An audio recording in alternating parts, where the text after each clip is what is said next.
کائنات ہے. یہ کائنات یعنی جس طرح چل رہی ہے، جو کچھ ہو رہا ہے، یہ ہے.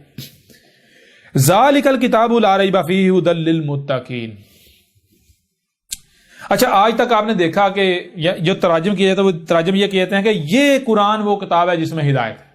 حیران کن طور پر یہاں کیا لکھا ہے؟ یہاں لکھا ہے ذالک الکتاب. ذالک وہ دور کی طرف اشارہ ہے، وہ الکتاب ہے.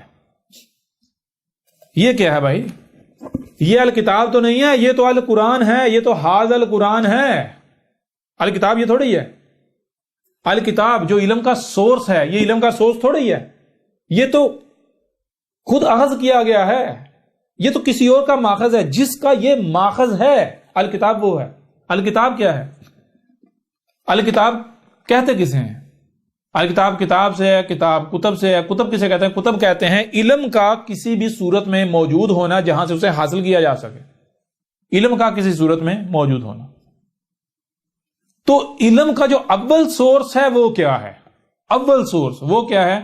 تھوڑا سا بھی آپ غور کریں گے آپ کو یہ بات بالکل کھل کر واضح ہو جائے گی کہ علم کا جو اول سورس ہے وہ یہ کائنات ہے. آپ کو ہر طرف جو ہے وہ جو کچھ بھی نظر آ رہا ہے. مثال کے طور پر گنتی کہاں سے آئی؟ اگر آپ کے پاس کان نہ ہوتے، آنکھیں نہ ہوتی، دماغ نہ ہوتا، گنتی کا کوئی وجود ہوتا؟ سوال ہی پیدا نہیں ہوتا. گنتی کہاں سے آئی؟ اسی کائنات سے آئی.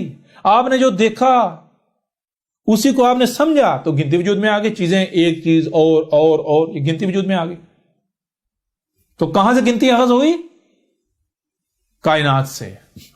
اسی طرح باقی جتنا بھی علم ہے، رنگ کہاں سے اخذ کیے گئے؟ رنگ کہاں سے آئے؟ کائنات میں ایگزسٹ کر رہے ہیں رنگ. حرکتیں، حرکات و سکنات، چلنا، ڈیزائننگ، یہ سارے کا سارا علم یہ کہاں سے بلانگ کرتا ہے؟ کہاں سے اخذ کیا گیا؟ کہاں سے آیا انسان کے پاس؟ اسی کائنات سے. تو پھر مجھے یہ بتائیں کہ الکتاب، جتنے بھی کتابیں ہیں ان کو سامنے رکھ لیں تو ان کتابوں کو، یعنی جتنا بھی علم کتب ہوا ہے جہاں بھی جس صورت میں بھی، اس تمام کے تمام علم کو ایک دوسرے پر ترجیح دے تو وہ